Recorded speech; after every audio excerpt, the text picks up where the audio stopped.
an entrance door, you know, it's an egress issue too, so. Oh, no, I understand. I just thought of it. You can't just set up and like stay here the whole time. But, So we'll go back over there and then, got it. Okay. yeah, but like for just setting up, you know, tripod and stuff, yeah. Well, we can still do it. It's only TV. Yeah. And I suppose you can from the side for a couple angles. I have to be distracted. We go to the open argument, be there and come to the crowd.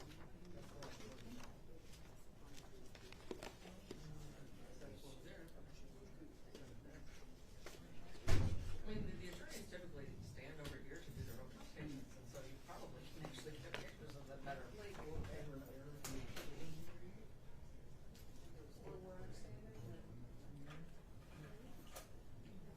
You're not gonna be able to get nice photos from there.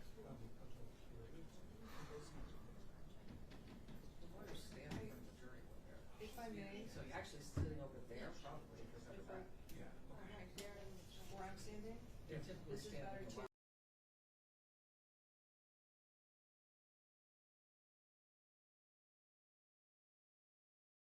You just gotta make sure you don't get the jury. Right. So actually, your angle from there this way is It's probably better, gonna catch them. because that way we won't get to the first over there with the road. You will, Yeah. yeah. I guess. Okay, I will. No, they typically stand in the well right in front of the, All right, jury. we'll go. Thank you so much. Appreciate it. Hey, Judge. Hey, Judge. All right.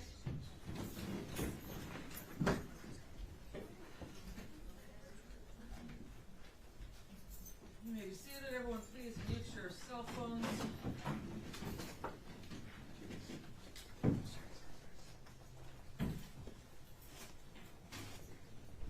I know we have members of the family that still wanna come in here, that, I believe are out in the hallway and ready to come in. Is the jury all back in the jury room now? Are they in the hallway? And Judge, if Yes. we can instruct the media to not video our client coming and going back to the back. Yeah, if you could avoid video him as they're bringing him in and out of holding, you can video him when he's at the table. But if the jury somehow sees any of these news that they're not supposed to, but they would know he's coming from the holding in the back. So if you could just film him when he's at the table. Okay, then we won't be able to see him. I mean, we'll see this back of his head. Oh, yeah, Well, just whatever you want. Yeah, that's. actually, when Mr. Brown stands up, he's gonna be right there, so. Yeah. So once he comes in he's by the chairs, then we're good to go? Yes, Okay. you just can't get him coming from the holding area. Okay. All right, no problem. Thank you.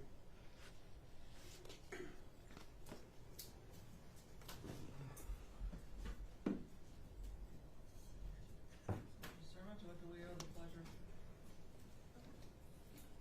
I just had a few free moments. Oh, okay.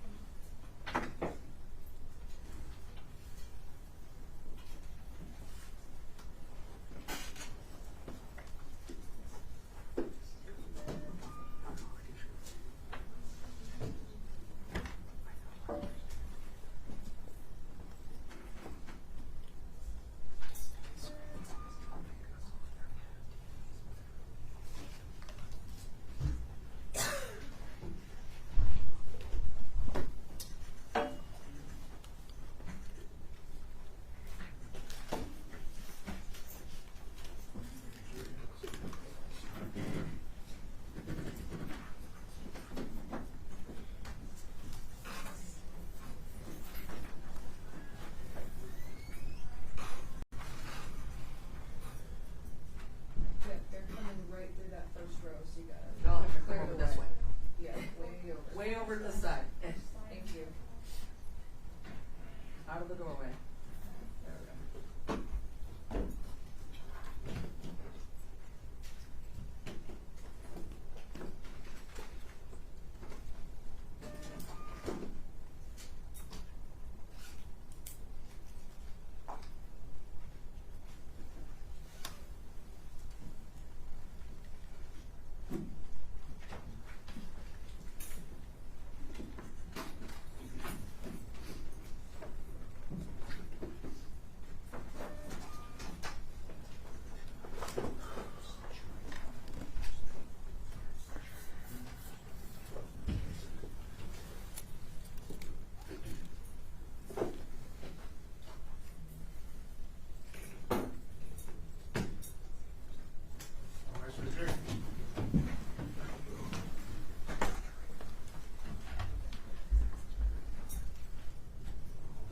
the jury room. So, Over to the jury room.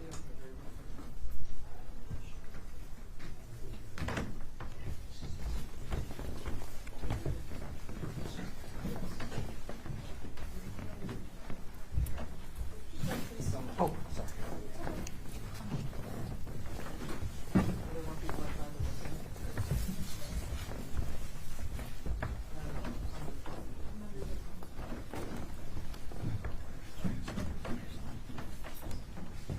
We're still gonna have to ask them to see the back door.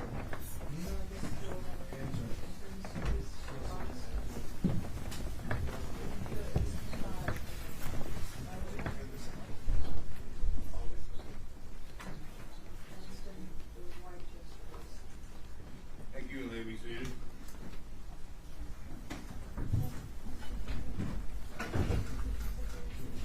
All 16 are back there? It'll just be a moment.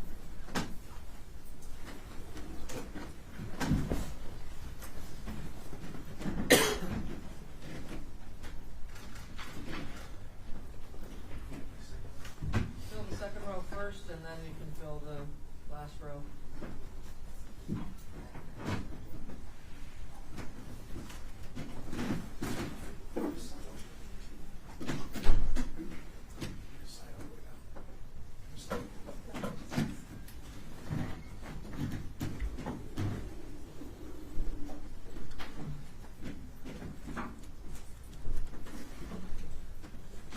Are there any other members of the media outside of cameras that want to come in?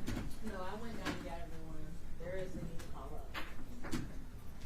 We've got most of the seating already taken up, so anyone who's in the first row, when we take a break, if the jury's gonna go out into the hallway, you're gonna have to exit that first row so that they can get, out of the courtroom, okay? Sometimes we'll send them back into the jury room, sometimes we'll send them out, so I'll indicate if you have to clear that first row or not. Okay? You ready to begin? There might be room for a couple more of you over in the first row if you want to go to the first row, but I don't know if you will. It's open statement, so I don't know if you want to do that. Yeah, we have to swear them to do the circumstance. We ready to go? Yes. Ready to see it? Ready to ready.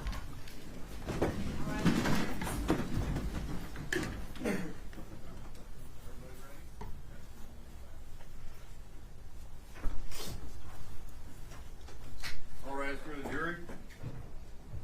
Thank you.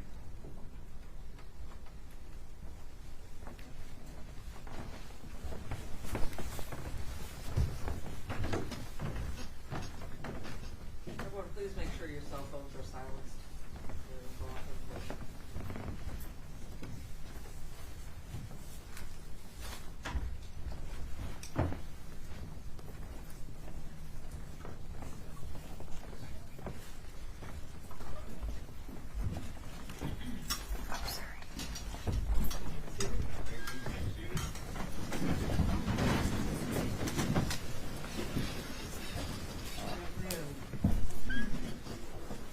Recalling case number 24-000535, People versus Michael Jackson-Bolanos. This matter is on the docket today for jury trial in progress.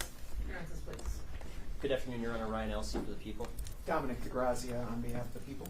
And Brian Brown on behalf of Mr. Jackson-Bolanos. Good afternoon, Jeff Conner from RGT 82448, appearing on behalf of my client, Mr. Jackson-Bolanos, who appears to my immediate right.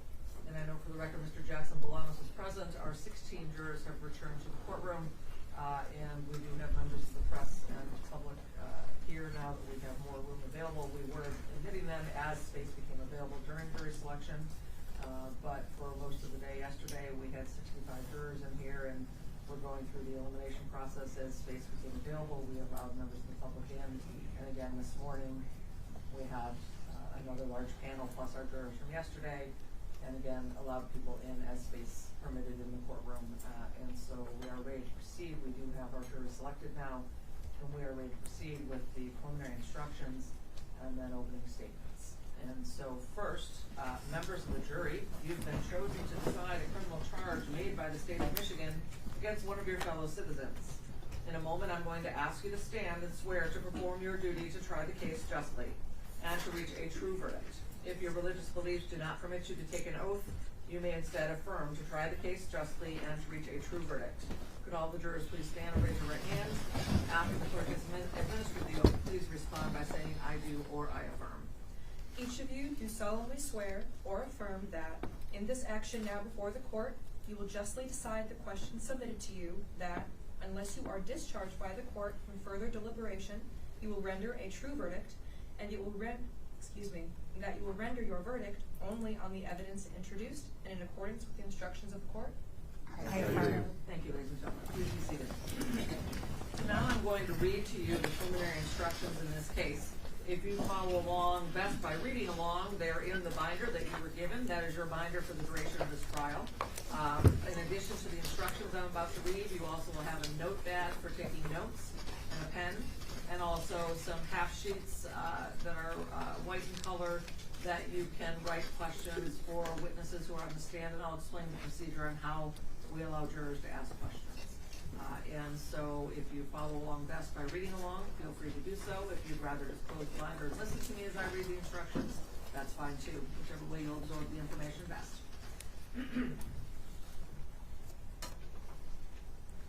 Now you do have a written copy of the instructions that I'm about to read to you, and you may refer to them during the trial. Since no one can predict the course of a trial, these instructions may change at the end of the trial.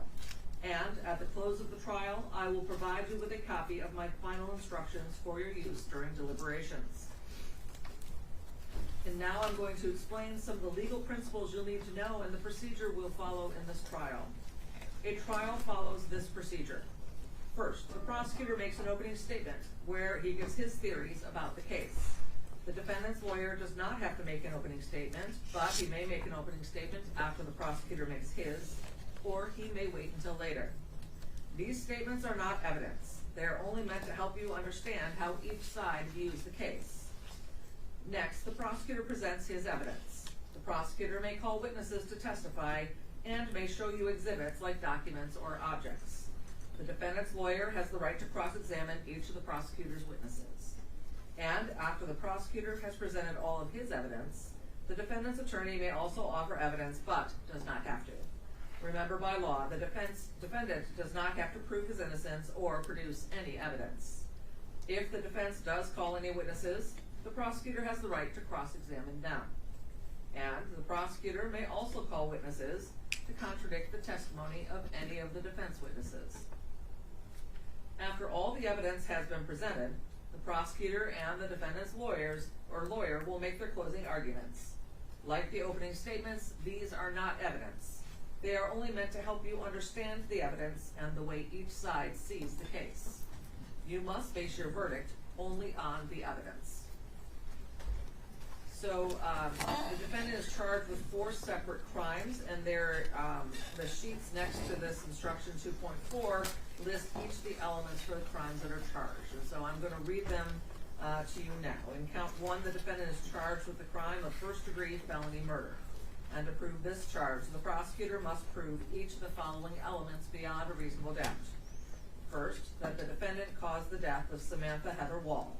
That is, that Samantha Heather Woll died as a result of stab wounds. Second, that the defendant had one of these 3 states of mind. He intended to kill, or he intended to do great bodily harm to Samantha Heather Woll, or he knowingly created a very high risk of death or great bodily harm, knowing that death or such harm would be the likely result of his actions. Third, that when he did the act that caused the death of Samantha Heather Woll, the defendant was committing or attempting to commit the crime of larceny and or home invasion in the first degree. For the crime of larceny, the prosecutor must prove each of the following elements beyond a reasonable doubt. First, that the defendant took someone else's property. Second, that the property was taken without consent. Third, that there was some movement of the property. It does not matter whether the defendant actually kept the property or whether the property was taken off the premises. And fourth, that at the time the property was taken, the defendant intended to permanently deprive the owner of the property. And then for the crime of home invasion first degree, the elements are first, that the defendant entered a dwelling without permission. It does not matter whether the defendant got his entire body inside. If the defendant put any part of his body into the dwelling without permission, that is enough to count as an entry. Second, that when the defendant entered, was present in, or was leaving the dwelling, he committed the offense of assault and battery. To prove the charge of assault and battery, the prosecutor must prove each of the following elements beyond a reasonable doubt. First, that the defendant committed a battery on Samantha Heather Woll. A battery is a forceful, violent, or offensive touching of the person or something closely connected with the person of another.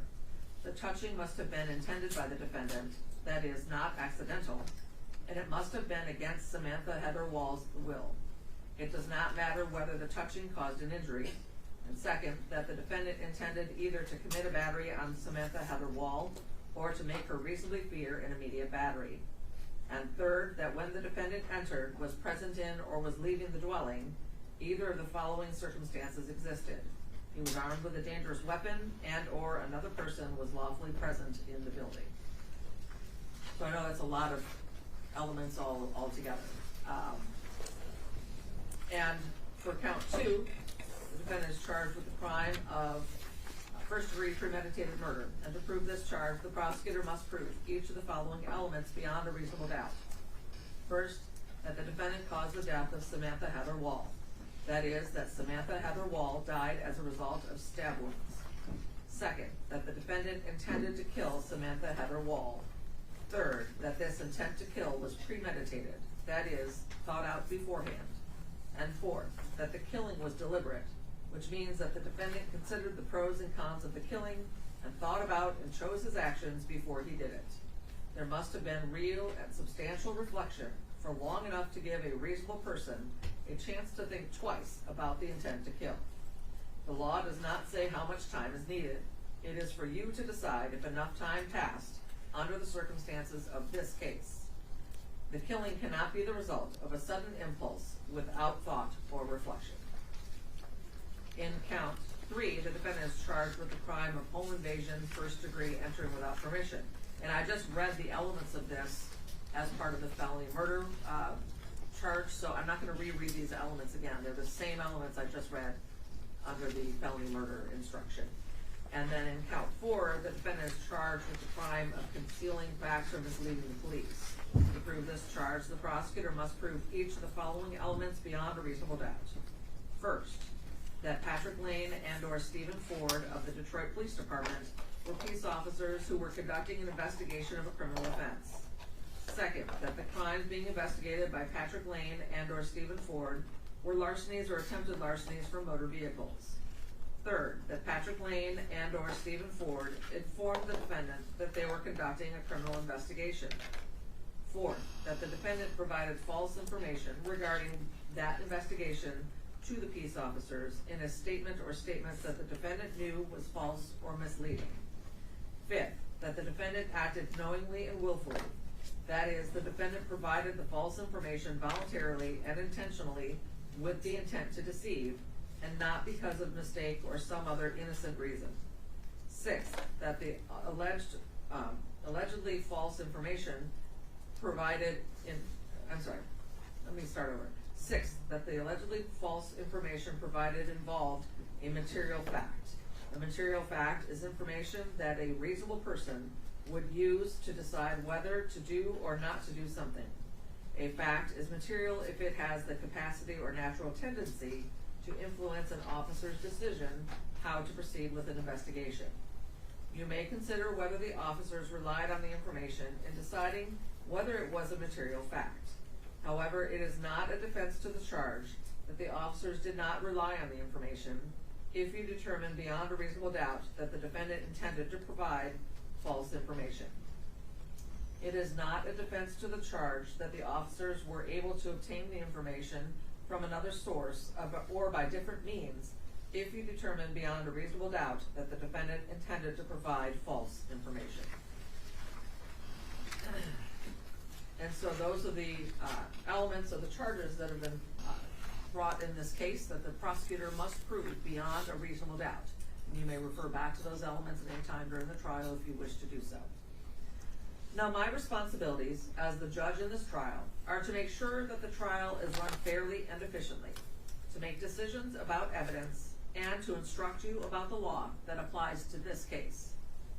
You must take the law as I give it to you. Nothing I say is meant to reflect my own opinions about the facts of this case. As jurors, you are the ones who will decide this case. Your responsibility as jurors is to decide what the facts of this case are. This is your job and nobody else's. You must think about all the evidence and all the testimony, and then decide what each piece of evidence means and how important you think it is. This includes how much you believe what each of the witnesses said. What you decide about any fact in this case is final. Now, part of your job in deciding what the facts of this case are is to decide which witnesses you believe and how important you think their testimony is. You do not have to accept or reject everything that a witness says. You are free to believe all, none, or part of any person's testimony. In deciding which testimony you believe, you should rely on your own common sense and everyday experience.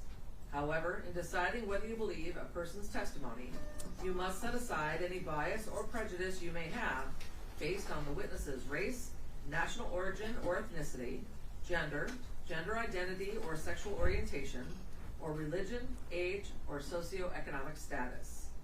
There is no fixed set of rules for judging whether you believe a witness, but it may help you to think about these questions.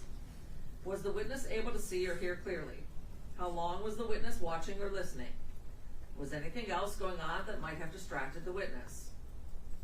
Does the witness seem to have a good memory? How does the witness look and act while testifying? Does the witness seem to be making an honest effort to tell the truth, or does the witness seem to evade the questions or argue with the lawyers? Does the witness's age or maturity affect how you judge his or her testimony? Does the witness have any bias or prejudice or any personal interest in how this case is decided? Have there been any promises, threats, suggestions, or other influences that affect how the witness testifies? In general, does the witness have any special reason to tell the truth or any special reason to lie? And all in all, how reasonable does the witness's testimony seem when you think about all the other evidence in the case? Now, when it's time for you to decide the case, you are only allowed to consider the evidence that was admitted in this case. Evidence includes only the sworn testimony of witnesses, the exhibits that are admitted into evidence, and anything else I tell you to consider as evidence. Now, the questions the lawyers ask the witnesses are not evidence. Only the answers are evidence. You should not think that something is true just because one of the lawyers asks questions that assume or suggest that it is. Now, I may ask some of the witnesses questions myself. These questions are not meant to reflect my opinion about the evidence. If I ask questions, my only reason would be to ask about things that may not have been fully explored, or to clarify something for the record. And you'll often hear me ask a witness, was that a yes or a no, if they shake their head or they give me an uh-huh or an uh-uh. Now, you may take notes during the trial if you wish. Of course, you don't have to. In a case this long, it is really helpful if you take notes during the trial when people are testifying, because we do not have transcripts readily available to give to you, at a moment's notice. It could take a couple of days to get transcripts prepared and give it to you. So if you take notes about what people are saying and things that you deem important, it may help you when you're in deliberations to look back at your notes and remember what was said in the courtroom. Now, if you do take notes, you should be careful that it does not distract you from paying attention to all of the evidence. When you go to the jury room to decide your verdict, you may use your notes to help you remember what happened in the courtroom. If you do take notes, do not let anyone except the other jurors see them. And then you're allowed to take them in during deliberations. And during recesses in the evenings, you'll leave them on your chair. No one will have access to them. The courtroom is locked. And so no one will have access to look at your notes. When your jury service is over, your notes will be collected and destroyed by the court staff.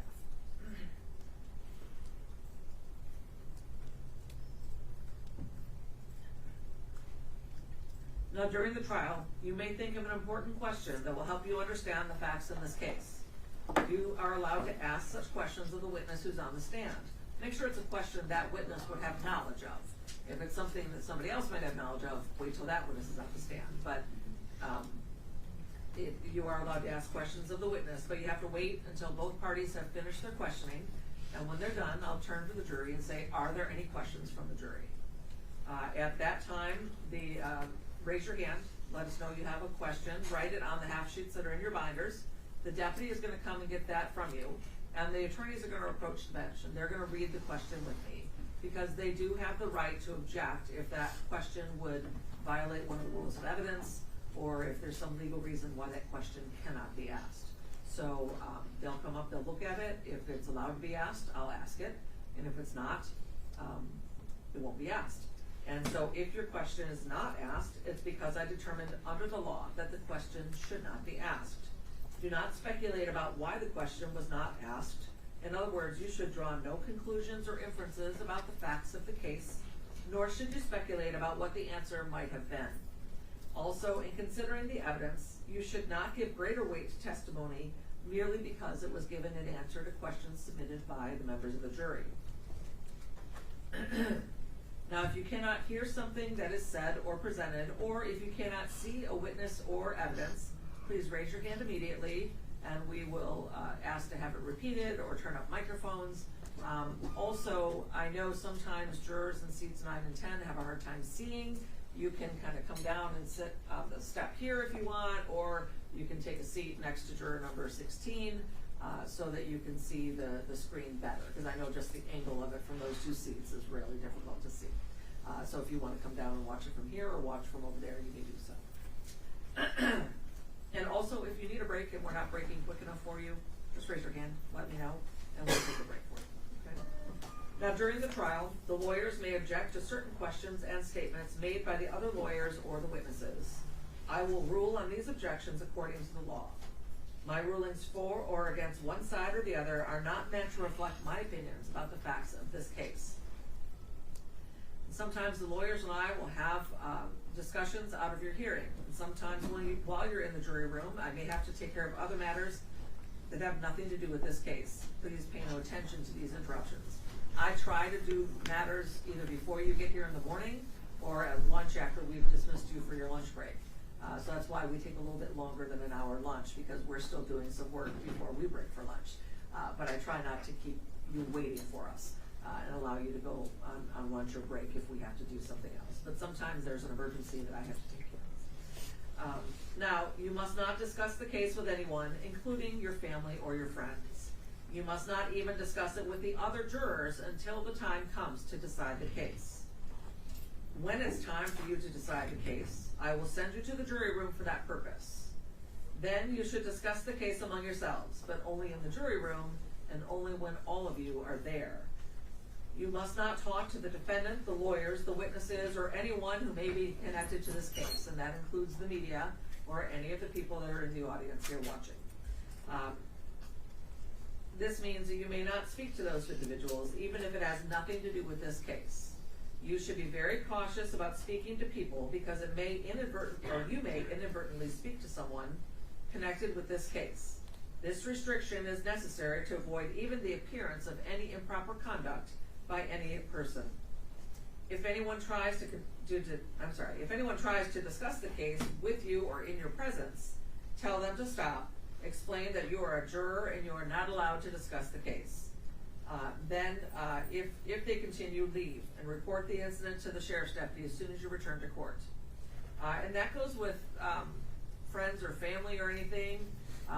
Even your employer, when you tell them you're going to be out for 3.5 weeks, they may be trying to guess what case. Just say, I can't talk about the case, and shut down any conversation about the case. Okay, you can't say what kind of case it is. You can't say anything about it. Okay, that's just to make sure no one's putting in their 2 cents. We want you to have your decision based on the evidence and not what some of the people are telling you, okay? And when the trial is over, these restrictions will no longer apply. And then after the trial is over, you may, if you wish, discuss the case with anyone. Now, the restrictions that I'm about to describe are meant to ensure that the parties get a fair trial. In our judicial system, it is crucial that jurors are not influenced by anything or anyone outside of the courtroom. Under the law, the evidence you consider must meet certain standards. For example, witnesses must swear to tell the truth, and the lawyers must be able to cross-examine them. Because information obtained outside the courtroom does not have these safeguards, it could give you incorrect or misleading information that might unfairly favor one side. These restrictions start now and continue until I discharge you from your jury service.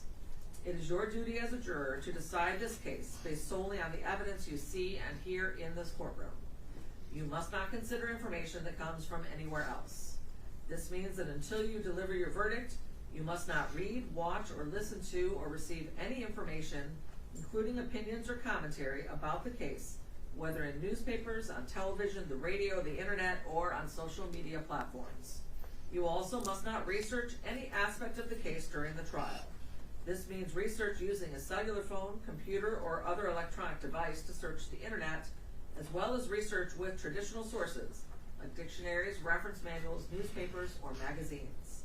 You must not investigate the case on your own or conduct any experiments concerning the case, including investigation or experiments using the internet, cellular phones, computers, or other electronic devices. You must not visit the scene of any event at issue in this trial. If it is necessary for you to view or visit the scene, the court staff will take you there as a group under court supervision. You must not consider as evidence any personal knowledge you may have of the scene. And you must not share any information about this case by any means, including cellular phones or social media. This means that even if you are not discussing the case with someone, you may not post any information about the case on social media websites or in any other manner. How many of you have Facebook, Twitter, Snapchat, any of those types of accounts? Right, okay, so please don't even say, oh, I got picked for a darn jury. Don't say anything on Facebook about your service.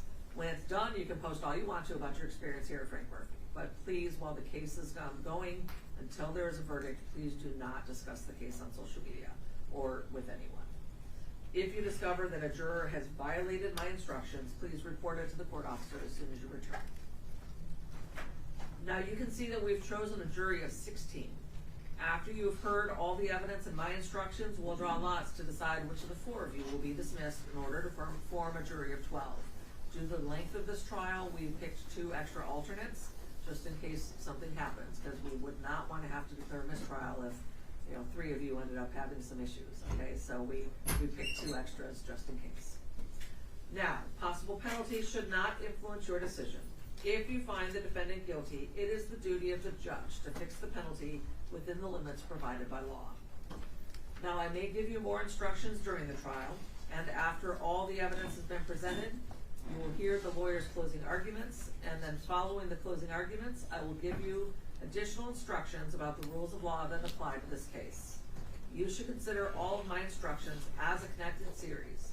Taken all together, they are the law that you must follow. And after my final instructions, you'll go to the jury room to decide on your verdict. A verdict must be unanimous. That means that every juror must agree on it, and it must reflect the individual decision of each juror. Now, it is important for you to keep an open mind and not make a decision about anything in the case until you go to the jury room to decide the case. You must not let bias, prejudice, or public opinion influence your decision. Each of us may have biases or perceptions about other people based on stereotypes. We may be aware of some of our biases, though we do not express them. We may not fully be aware of some of our other biases. Take the time you need to test what might be automatic or instinctive judgments, and to reflect carefully about the evidence. I caution you again to avoid reaching conclusions that may have been unintentionally influenced by stereotypes. You must reach your own conclusions about this case individually, but you should do so only after listening to and considering the opinions of the other jurors, who may have different backgrounds and perspectives from yours. Are the people satisfied with the preliminary instructions as given? Yes, Your Honor. His defense. Yes.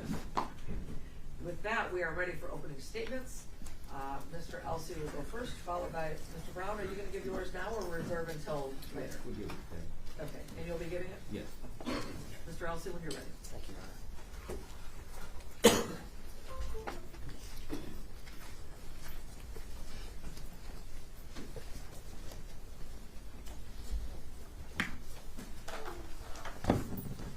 Just 1 second here.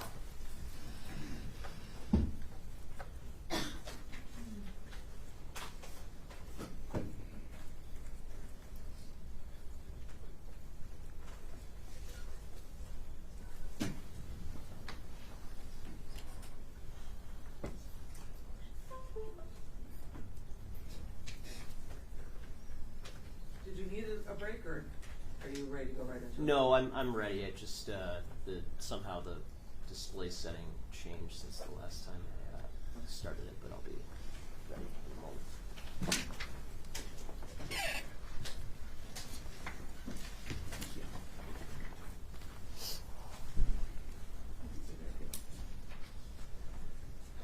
Good afternoon, ladies and gentlemen.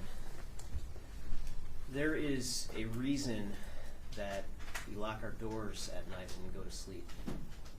It is because of people who lurk in the night, people who could do us harm.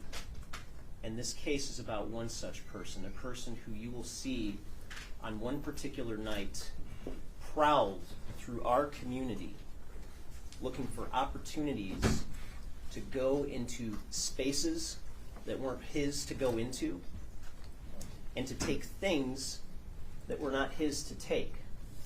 And the most important thing that he ended up taking that night was the life of a woman named Samantha Woll, who you will hear was a somewhat prominent member of our community, the president of the downtown synagogue. And on the very last night of her life, on a night when someone was lurking in her neighborhood, she left her front door open. She gave him an opportunity to take from her. And that mistake turned out to be tragic, because at her home, at a place where she was supposed to be safe, she was stabbed to death. And the evidence in this case is going to show you that the man who did this to her is this man right here, the defendant, Michael Jackson-Bolanos. They didn't catch him until close to 6 weeks after her death. But when they did, he still had her blood on a jacket that he wore that night and on a backpack that he wore that night.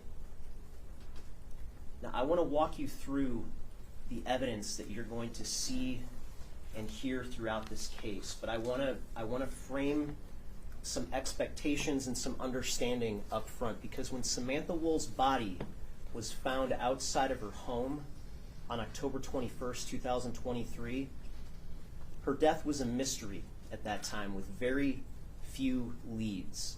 And you're going to see that this case was investigated by something called the Homicide Task Force, which includes homicide detectives from the Detroit Police Department, investigators from the Michigan State Police, and personnel from the FBI who worked together to identify Samantha Woll's killer. And part of what you're going to see in this case is the many steps that were taken in this investigation to show you that this was an investigation that started out very open-ended at first, with other suspects, other persons of interest looked at. And the investigation used cutting-edge investigative techniques, including forensic data from various sources, including forensic science, to zero in on the defendant. And I want to caution you, the presentation of this sort of forensic data, it's not splashy. Despite the camera that you're going to see in the courtroom throughout the trial, it shouldn't be dramatic. It's tedious. It's time intensive, which is why this trial is going to last so long. So I'm going to ask for your patience throughout this process. And that's especially so because for the first few days of the trial, you're not going to see any evidence even directly implicating the defendant. Instead, we're going to show you the same evidence that investigators had to work with at the early part of this investigation, the same clues that they had, the same limitations that confronted them, and the same foundation of evidence that was ultimately put into place that led them to the defendant. Now, Samantha Woll lived in the Lafayette Park neighborhood of Detroit, just across the I-375 freeway from this courthouse. And she lived in a community of townhomes. And on October 21st of 2023, at about 6:20 a.m., one of her neighbors found her body outside. She was outside of a unit right next to hers, 1368 Joliet Place. She was bloody. She was barefoot. She was cold to the touch at that time. When the police arrived, they found a trail of blood that led from her body to her townhome at 1366 Joliet Place. There was blood on the door. Inside the hallway leading to the living room, there was blood on the floor. There was blood smeared on the walls. Inside the living room, there was more blood. Pillows and blanket on the floor. Her contact lenses on the floor, suggesting she had been asleep before this attack happened. And when the police started to investigate her activities leading up to this night, they found that she went to a wedding in Sterling Heights that night and got home at about 12:30 a.m. And the police got a hold of her cell phone, which was found near her couch, and they performed something called a forensic extraction on that phone. They got all the data that they could on that phone so they could analyze it and try to see what her activities were leading up to her death. And they found a couple of important things. First, they found that her last outgoing text message was at 1:02 a.m. She simply sent a heart emoji to one of her friends.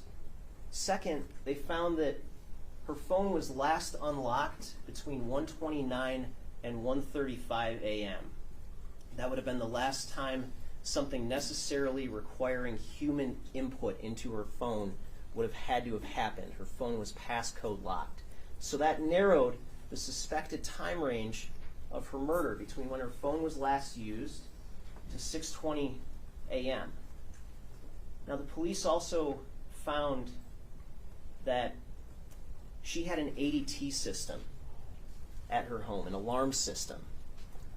And there were sensors for that system. There was one by the front door, there was one attached to the back door, there was one attached to a basement door that led to a common hallway shared by other units in the building, and there was a motion sensor in her living room. And the police went to ADT and they used a search warrant to get data from that system to see if there was any information they could get about the system's activities the night of her death. And what they found was that although the ADT system wasn't armed that night, the system was still collecting data. And they found that at 12:31 a.m., her front door opened, consistent with her getting back from the wedding. They found that at 12:32 a.m., there was motion present in her living room. At 12:35 a.m. until 12:38 a.m., her back door briefly opened and then shut. And when police arrived, they found that the door had been shut and it was in the locked position when they arrived. At 1:01 a.m., there was a message in the data indicating that the front door was still open, and there's no indication that the front door ever closed that night. At 1:24 a.m., there's an indication in the data that that living room motion sensor was idle, meaning it wasn't detecting any more activity inside the living room at that time, any more motion. The next time that activity was detected, the next time motion was detected in the living room was at 4:20 a.m., and the system was idle again at 4:22 a.m. So that naturally made 4:20 an important time in this overall timeline, because that was the last time motion was detected in her living room after she stopped using her phone. Now, the police went back to the scene a couple of weeks later and they tested the ADT system and they pulled another data set to try to see whether the system was working and to see whether the times were accurate. And they found that the times that were in the data were accurate within about 12 seconds of real time. You're going to hear that an autopsy ultimately concluded that Samantha Woll died of a total of 8 stab wounds. All of the wounds were concentrated at her shoulders and above, focused on her neck and her head. This is the general information that investigators had to work with at the outset of the investigation. But there were limitations. There wasn't a video inside of Miss Woll's home that showed what happened. They looked for videos of other townhomes in that area to see if they could find anything capturing who came and went that night, but they couldn't find anything. They canvassed the neighborhood for eyewitnesses to see if anybody heard or saw anything relevant that night, and they didn't find anything. The closest thing they found was you'll hear from one of the neighbors who will tell you that he heard what he describes as a woman's voice at around 1:24 a.m., but it sounded to him like an older woman's voice and nothing violent. Now, there was a lot of blood at the scene, but that blood, to the extent it was tested, was identified as Miss Woll's blood. There were some fingerprints left at the scene, mostly in blood on the walls. And you're going to hear that many of those prints were not of sufficient quality to be analyzed to identify someone, and those that were came back to be Miss Woll's. There were footprints in the blood on the ground, but the footprints were bare footprints, suspected of being hers. The police talked to people at the wedding that she went to, but they couldn't find anything suspicious that had happened that night.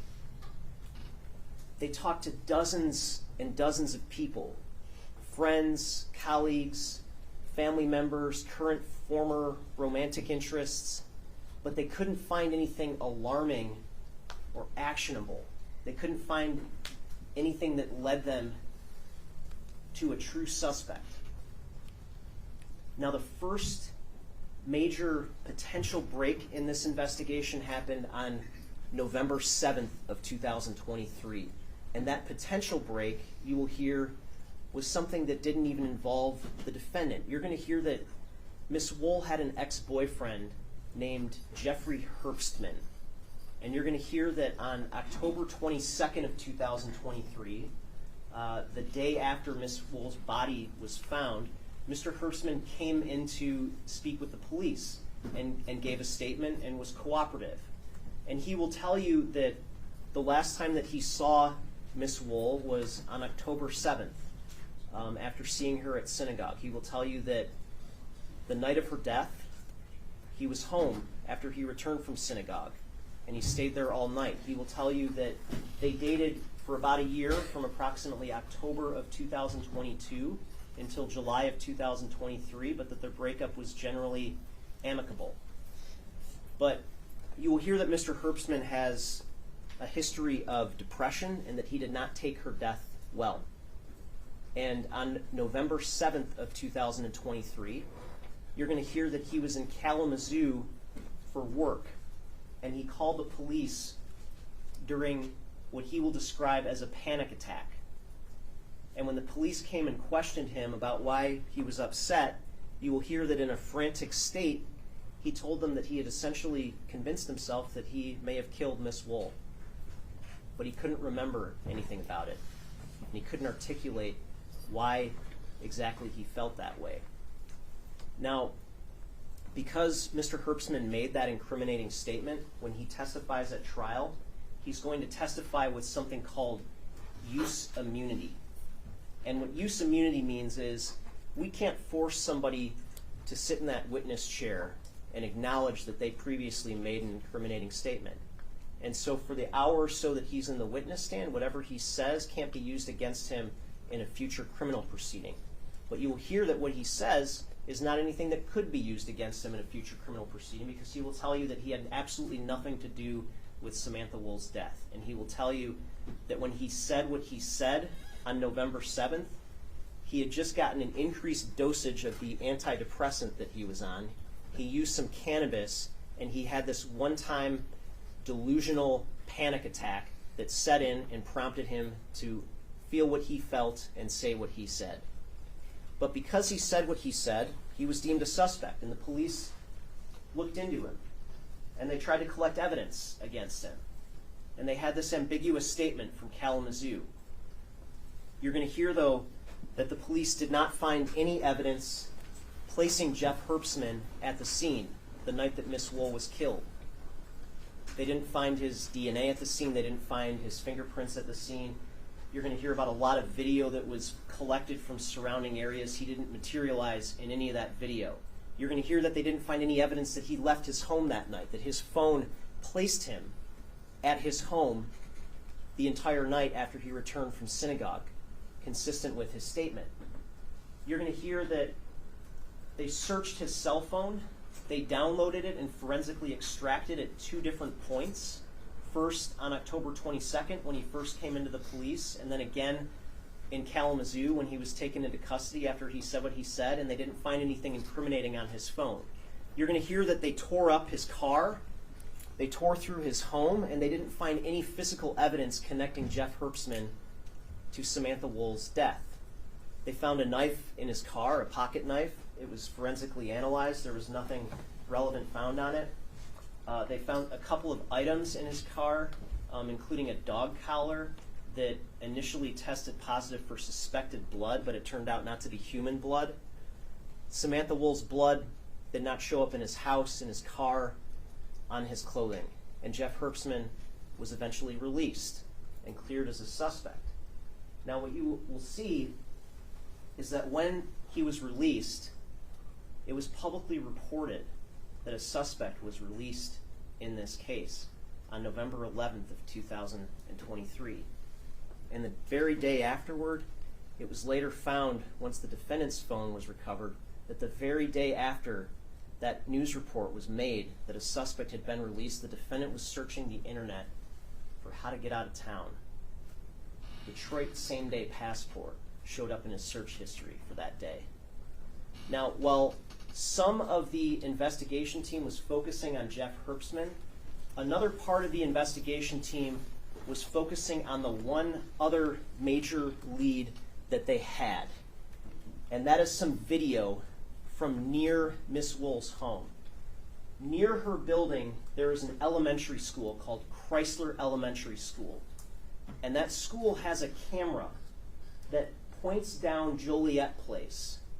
The camera isn't positioned such that you can see Miss Woll's unit or her building, but you can see the parking lot that Joliet Place dead ends into that is close to her building.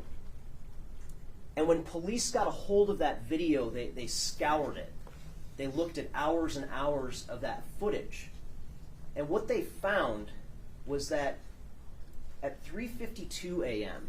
and at 4 a.m., just before that motion was detected in her living room, there was a figure in that parking lot who appeared to be tampering with some cars.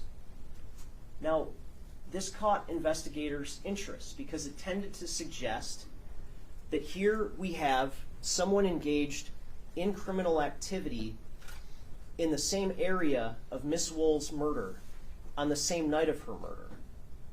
It was also something that caught investigators' interest because that very same night, one of the cars that was parked there, and it's not visible in this still shot, it's just to the left of the green circle where the tree obscures part of the image, but one of those cars had its tires slashed that same night that Miss Woll was stabbed to death.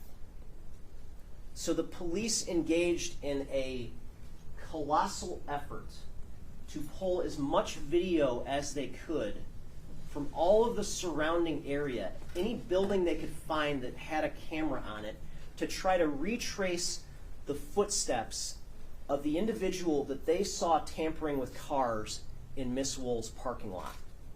And they pulled video from dozens and dozens of locations. And when they analyzed that video, they got a pretty good sense of what this individual's trajectory was during the night of Miss Woll's murder. And when they were able to identify that individual's position at specific places and at specific times that night, the FBI went to T-Mobile to see whether T-Mobile could identify any cellular devices that were consistent with being in some of those same locations as this individual at the same time as the individual was depicted on video.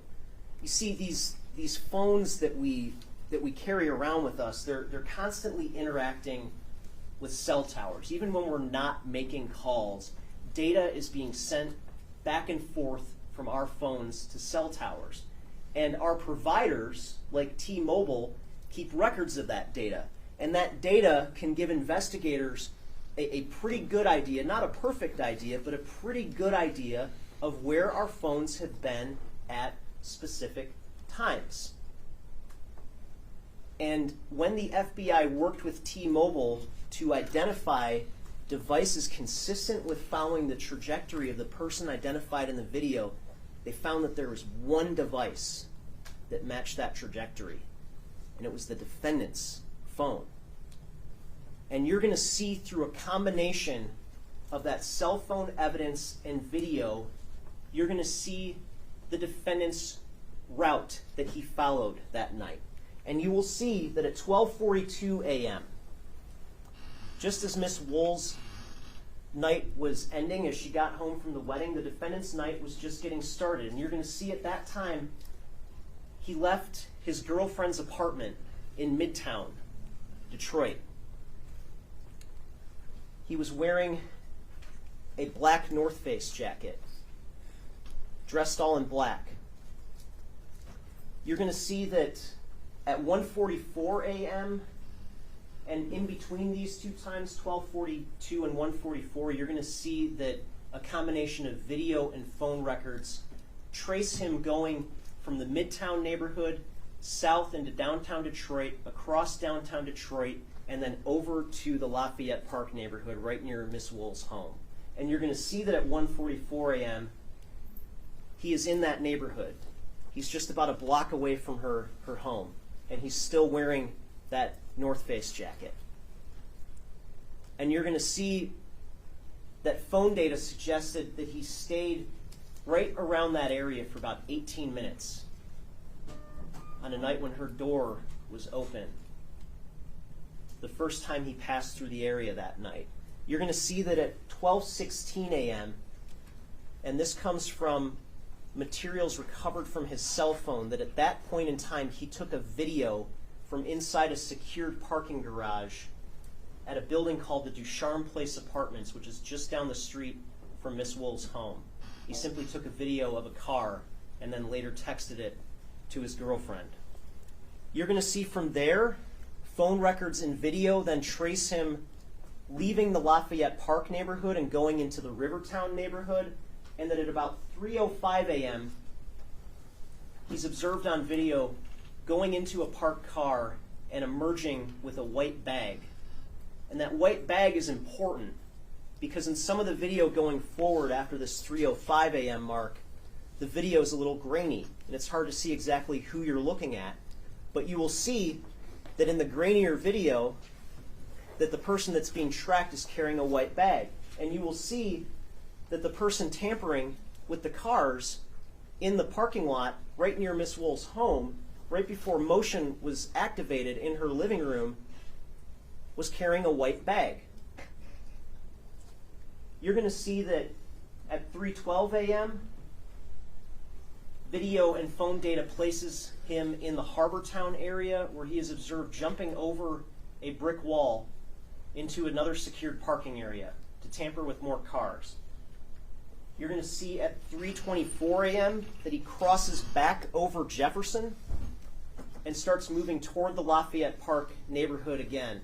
And at that point, at 3:24 a.m., he's wearing the North Face jacket, he's carrying the white bag, and he's wearing what appear to be blue surgical gloves while walking alone in the middle of the night. From there, you will see that the phone data traces his route back toward the area of the scene, where you will see this individual tampering with cars in the parking lot near Miss Woll's home. There is a gap in video between 4 a.m. and 4:20, but you will hear from the FBI special agent who mapped the defendant's phone records that during that time, and especially at 4:20, at the very moment that that motion was activated in Samantha Woll's living room, that the defendant's phone was consistent with being right in that area. And in fact, he will tell you that if he had been looking for the defendant in real time at that point, using the data that he has, that's the very first place he would have looked for him. You're going to see that at 4:24 a.m., after that motion ceases in the living room, that the defendant is then on this side of the freeway, on the other side of the freeway, moving away from the scene, still wearing the black North Face jacket, and now wearing what appears to be a gray backpack, something that he acquired along the way. You're going to see that video and phone records then trace him going back to his girlfriend's Midtown apartment, where he arrives and is welcomed by her at about 4:55 a.m., still wearing the gray backpack and the North Face jacket. Now, the police arrested the defendant on November 30th of 2023. And when they arrested him, they had a search warrant to search that apartment, his girlfriend's apartment in Midtown, located at 454 West Alexandrian Street. And when they searched that apartment, they found a North Face jacket that looked an awful lot like the one he was wearing on video that night. And that North Face jacket was sent to the Michigan State Police Crime Laboratory to be forensically analyzed. And they found that there were 2 spots of blood still on that jacket. And that blood was swabbed, and it was tested for comparison with Miss Woll's DNA to see if her DNA was in that blood, to see if that was her blood. And you're going to hear that forensic scientists, when they testify, they don't talk in terms of matches or certainty. They talk in terms of probabilities, scientific probabilities. But what they found was that the probability, the likelihood that that blood on his jacket was Miss Woll's blood was astronomically high. For a swab of the blood from the higher right sleeve, they found that it was 2.2 trillion times more likely to be her DNA in that blood. For a lower right sleeve swab, they found that it was 32 quintillion times more likely to be Samantha Woll's DNA in that blood. 32 quintillion is a number that is so large, it is 32 followed by 18 zeros. Now, when that jacket was found and recovered 6 weeks after Miss Woll's death, there wasn't a lot of blood on it. It wasn't visible to the naked eye. But forensic scientists have tools to locate hard-to-find blood, to locate blood that could have been concealed in some way. One of those tools they have is something called an alternative light source. It's kind of like a black light. And interesting, you'll see that the defendant searched the internet for the phrase, black light sees what? October 31st, just over a week after Samantha Woll's death. You're also going to hear that this particular jacket was washed. Now, you're going to hear that when the defendant was in custody after his arrest, he placed a recorded phone call from the Wayne County Jail to his girlfriend, who's named Tierra White. That's the woman whose apartment he was staying at, the woman who saw him off before he left the night of Miss Woll's murder, the woman who greeted him when he came home. And you will hear on one particular recorded call from the Wayne County Jail that they discussed this jacket. They discussed this jacket. And she told him that she washed the jacket. As they were discussing why there wasn't a lot of blood on the jacket, she told him that she washed the jacket. And as soon as she told him that, you will hear that that call suddenly ended. And you will hear that several minutes later, he called her back and he lashed out at her for saying that. And he said, and I quote, "I don't want to hear what you got to say about that shit." Now, at any rate, when the police arrested the defendant on November 30th, they also searched his vehicle that he was arrested in. And inside the vehicle, they found a backpack that looked a lot like the backpack that he was wearing that night. And that backpack, it turned out, still had some visible blood on it, a small spot, but still visible to the naked eye. That blood was swabbed and sent to the Michigan State Police Crime Laboratory, and they found that it was 20 septillion times more likely to be Samantha Woll's DNA in that blood than somebody else's. And again, that is a number that is so high, it's even bigger than a quintillion. It's 20 followed by 24 zeros. Now, when the defendant was arrested on November 30th of 2023, he was given his Miranda rights and he agreed to make a statement with some detectives. And you're going to hear that during the course of this statement, he provided 4 different versions to them about what his activities were the night of Miss Woll's death. You're going to hear that at first he denied he was engaged in any criminal activity whatsoever. He then claimed that he was out taking pictures of cars for other people to steal, but that he didn't do anything wrong himself. He then claimed he may have tried a couple of car handles but didn't take anything out of cars, and then finally acknowledged that he broke into cars and broke into parking garages and took things that weren't his to take.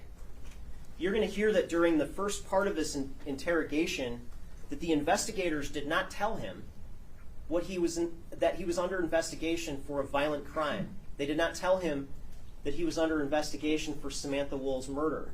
Yet, during that first part of the investigation, he repeatedly volunteered to those detectives, even though there was no mention of violence on their end, that he didn't do anything violent to anybody. He didn't hurt anybody. He didn't rob anybody. And you're going to hear that he had no innocent explanation for that blood that was ultimately found on his jacket and his backpack. He denied seeing any body. He denied seeing any crime scene. He denied seeing anything out of the ordinary whatsoever. Now, when he was arrested on November 30th of 2023, there were also some knives that were recovered. There was a knife recovered inside his girlfriend's apartment, a pocket knife that was inside of a men's jacket, and there was also a knife that was recovered from his own person when he was arrested. And you're going to hear that when he was originally arrested, he was pulled over in Roseville. And the trooper who placed him under arrest patted him down but didn't find the pocket knife. And so he sat there with this trooper on the way downtown for about 30 minutes without letting him know that there was a pocket knife on him. It was finally recovered once he got into the interview room at police headquarters. And when asked about the knife, the pocket knife that he had on him and why he had it on him, he said that he carried the pocket knife on him as a seatbelt cutter, to cut his seatbelt off if he ever got into an accident. He was released on November 30th pending the DNA testing, but when the initial DNA results came back on December 10th, showing the blood on his jacket, he was taken into custody again, and he was questioned again. And again, he had absolutely no innocent explanation for how Samantha Woll's blood got on his clothing. So in sum, ladies and gentlemen, you are going to see that on a night that the victim left her door open, that the defendant was in her neighborhood engaging in crimes of opportunity, that she was stabbed to death that night, and that her blood was still on his clothing weeks later.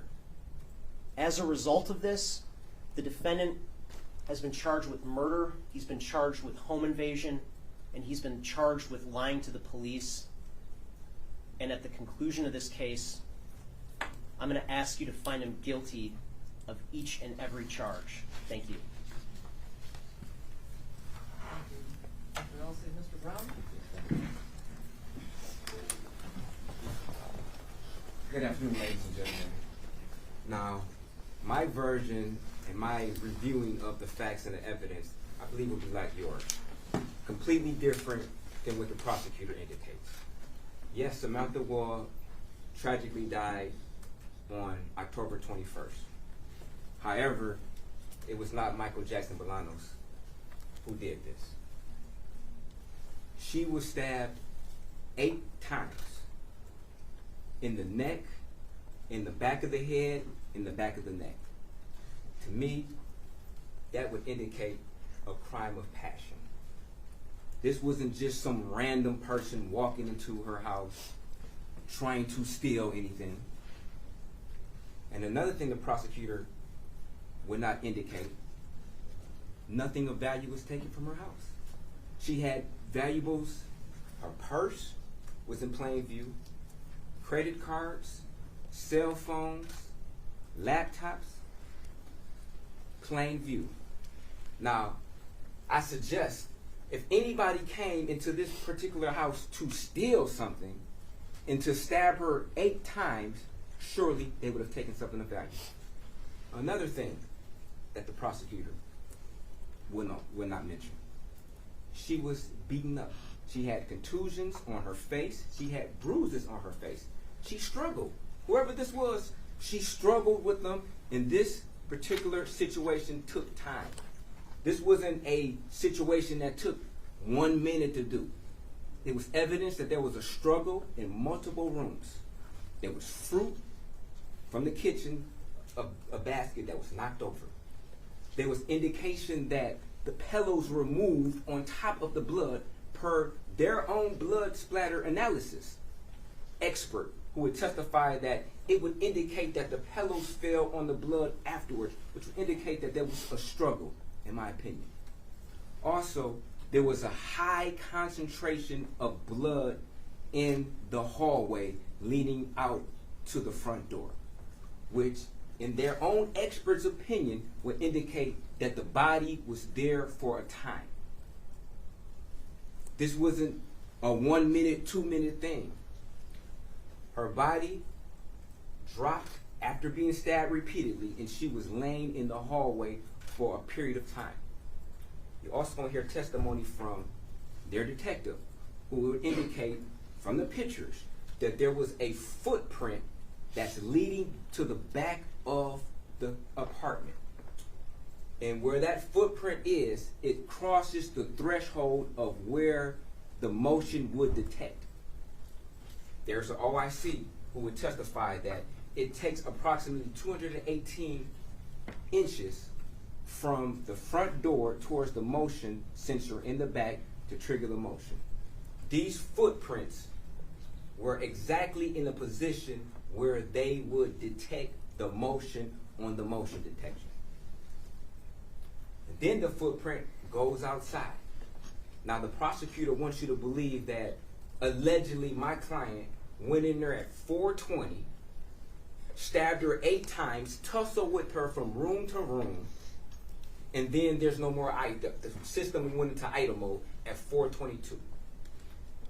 We would have to agree and assume that it takes a period of time in order for the system to go into idle mode.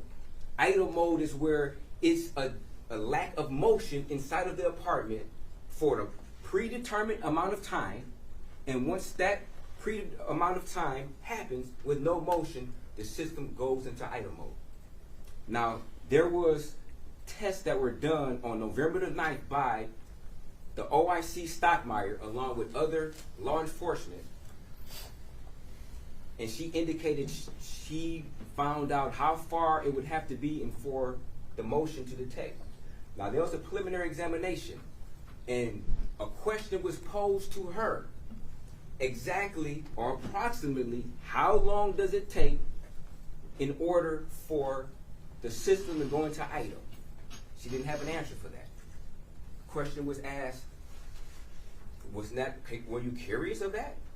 Why didn't you determine how long? Because that could narrow down the window of how long somebody was possibly in the house. This test or question wasn't examined or asked for months after that preliminary examination, to the end of April. It's when they finally determined that they wanted to know when or how long it would take for the system to go into idle mode.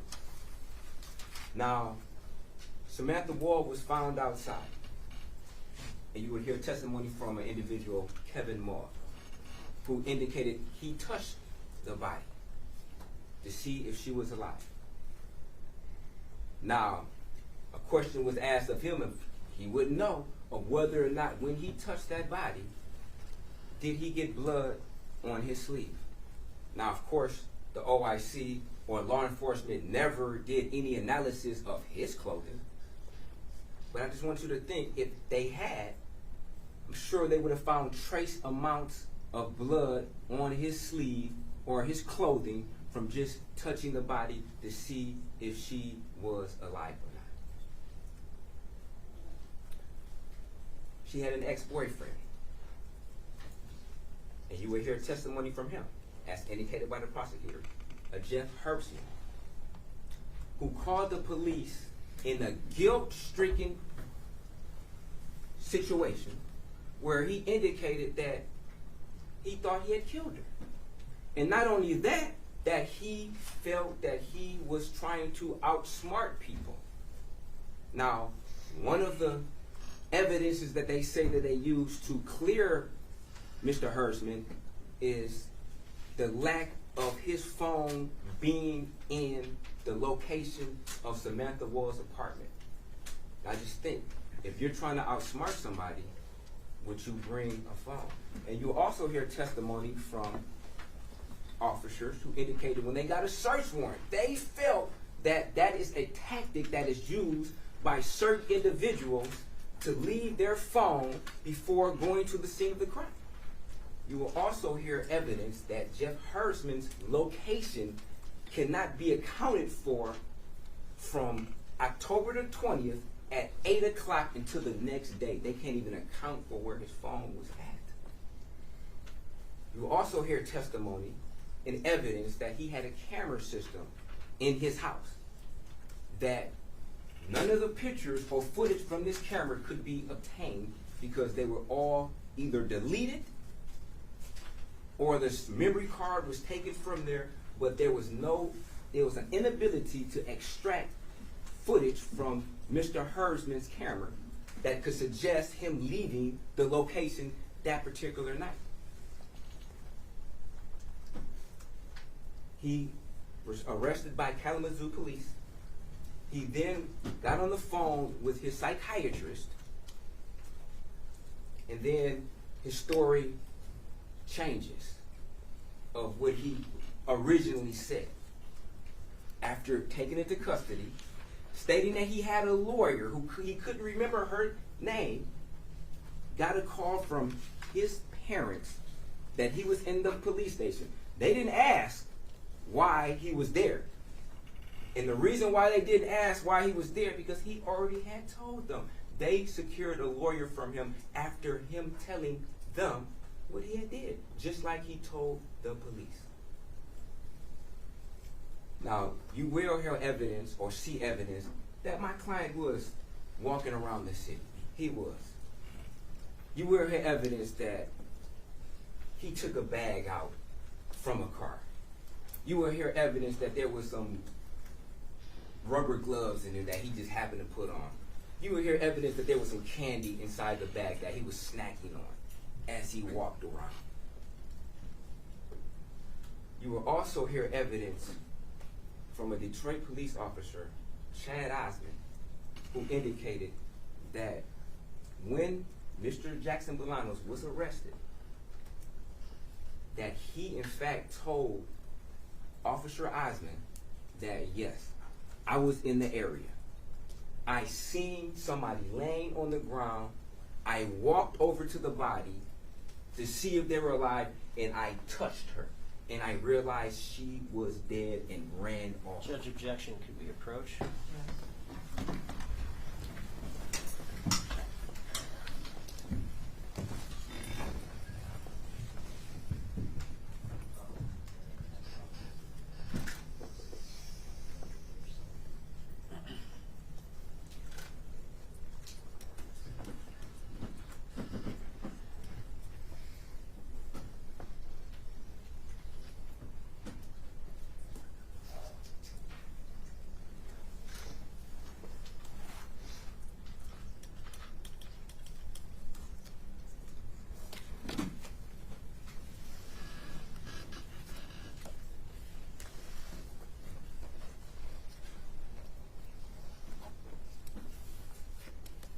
That'll be stricken. That is referencing hearsay, and you're not to consider that. Any statements that the defendant may have said to his officer. So,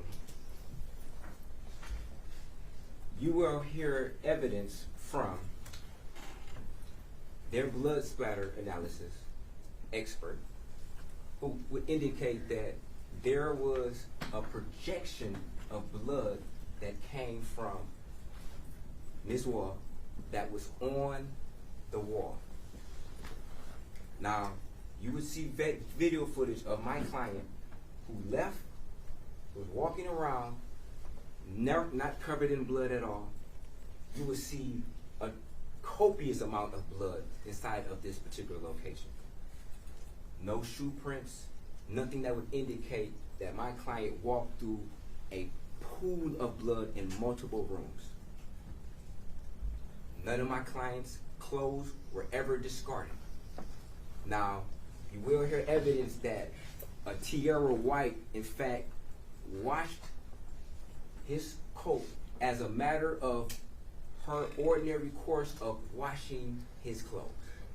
She would state that he would wear this jacket, which is more akin to a hoodie, that he would wear, she would wear it, and when he comes home from wearing it, or when she comes home from wearing it, it's thrown into the dirty clothes hamper and then subsequently washed as a matter of course.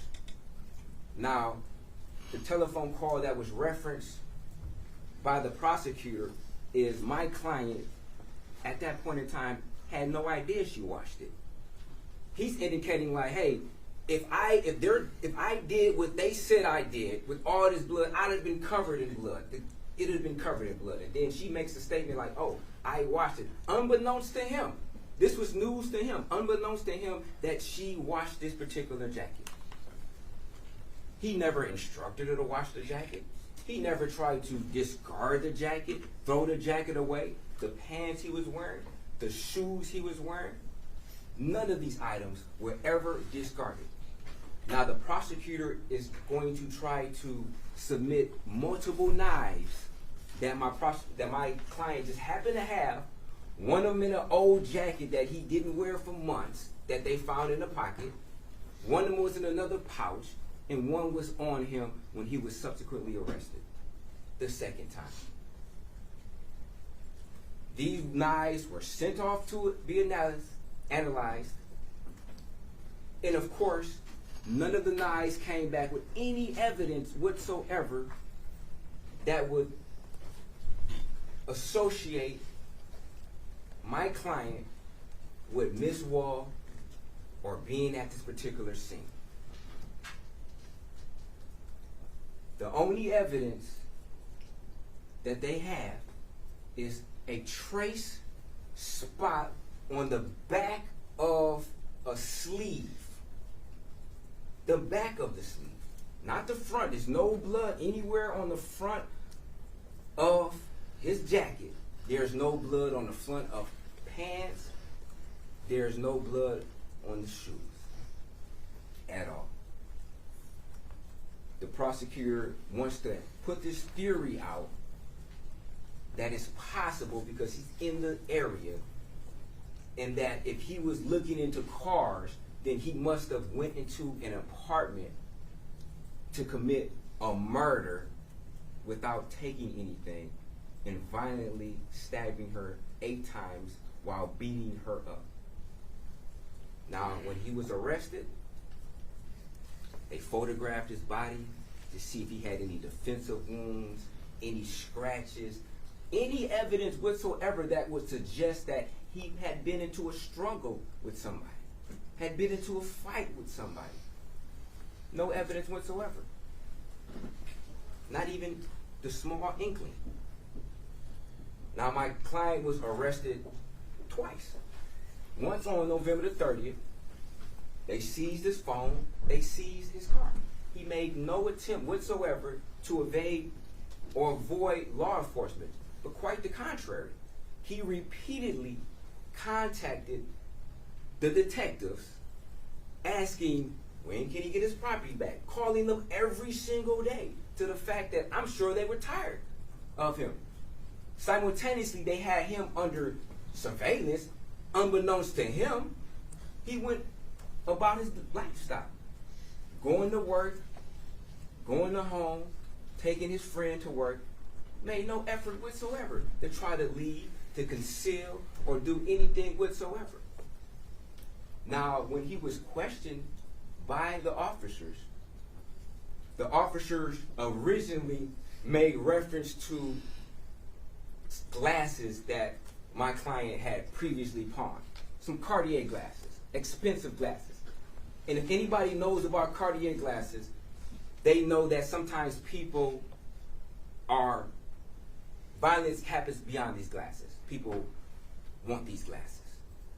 So when the police are asking him about glasses, he's thinking like, "Mate, what you saying? I found these glasses. I didn't take them from anybody. I didn't rob anybody for these glasses at all." So they were being very vague. So, and he indicated, "No, I didn't rob anybody for these glasses. Why would they be talking about glasses?" So they failed to mention that was the topic of the conversation.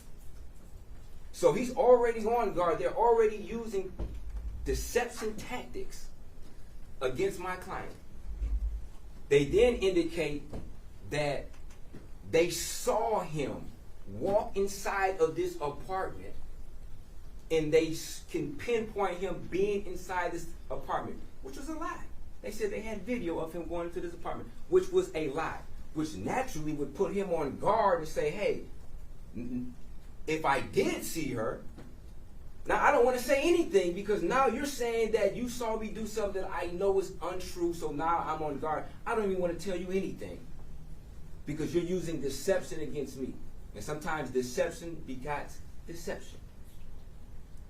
And that's exactly what happened in this particular situation.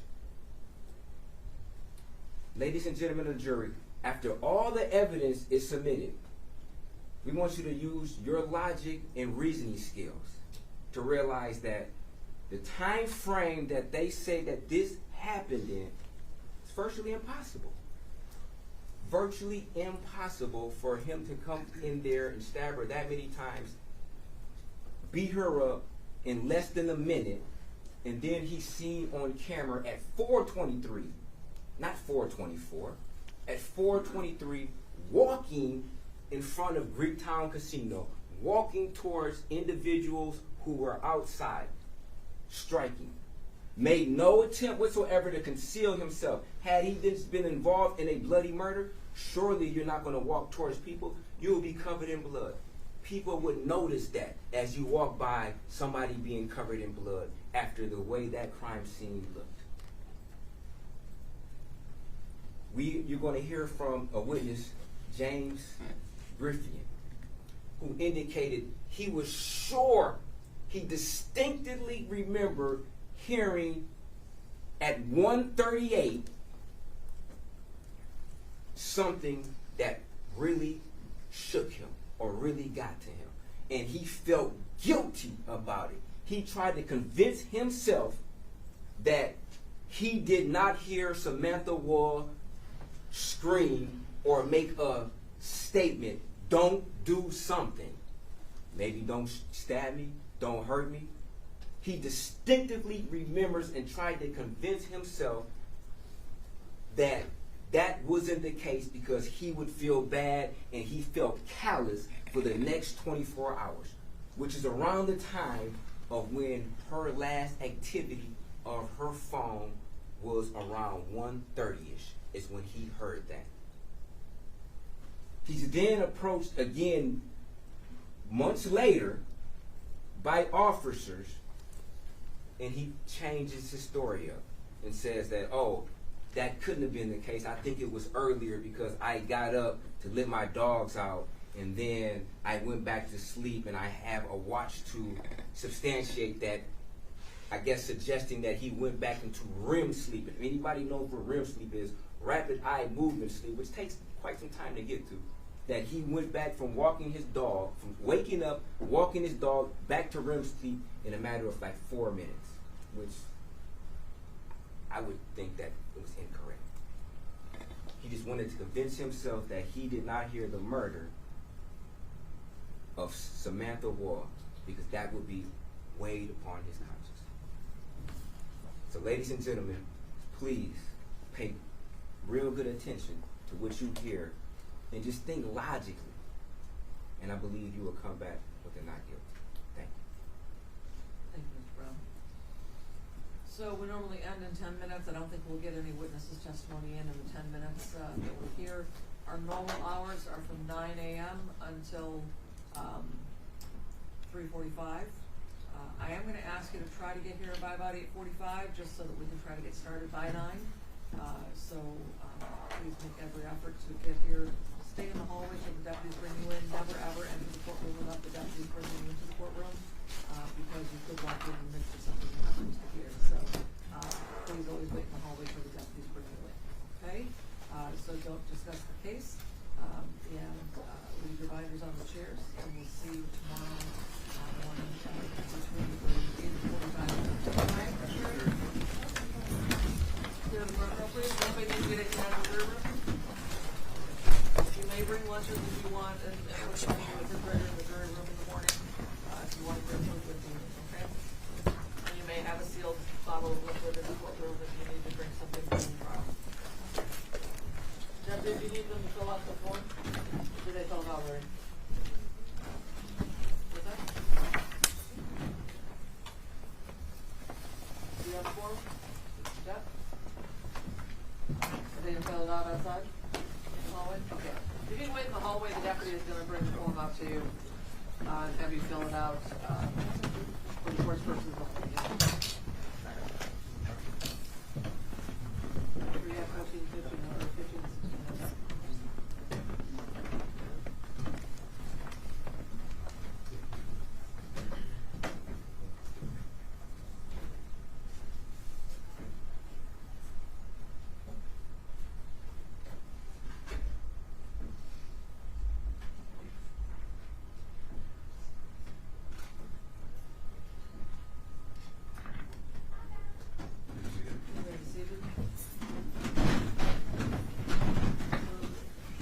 Courtroom unlocks at 9 o'clock. The media will be brought up at 9 o'clock in the morning.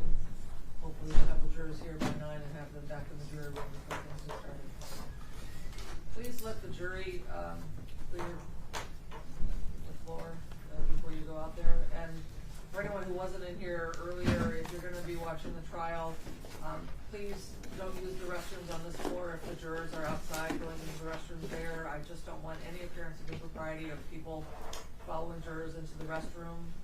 We don't want to have a mistrial because a conversation takes place that shouldn't take place, okay? So just to avoid any kind of appearance of impropriety, please avoid the jurors if they're out there using the restrooms. Go upstairs or downstairs the floor, just to avoid any appearance of impropriety. And you're not allowed to talk to them. Anybody with that red badge on. So you may be seated until the jury clears the floor. They're filling out a form right now for the deputy. Anything for the record before we break for the evening? Yes. In regards to, I guess, maybe you could approach. I'm not sure if you could approach. I put on the record. Yeah, can we approach? Yes.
know that there were some emails and letters going on while we were in the midst of our jury selection about the press not being up here.